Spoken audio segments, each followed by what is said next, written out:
Welcome back to the channel. In today's video, I'm going to show you guys how to do the TikTok face morphing effect and where to find it. It's really easy to do, really quick to find. So first things first, what you want to do is you want to go and open up your TikTok application. So let's go over to the TikTok application, open that up.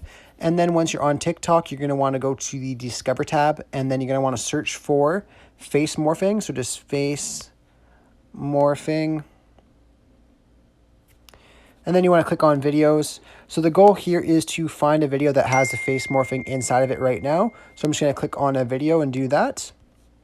So as you guys can see above the account's name there, it says Morph, and you're able to click on that. So you're going to click on that. And then once you have this page open, what you want to do is start recording a video here, or just click on the video option just at the bottom here. And then here it will allow you to add up to 2 to 5 photos to do the morph in. I'm not going to do one right now, but once you click on select photos and click on the couple of photos that you're interested in morphing together, it will create the morph for you. Then you'll be able to create the video. But I really hope this video helped you guys out. If it did, be sure to leave a like and subscribe for more TikTok tutorials. Thanks for watching.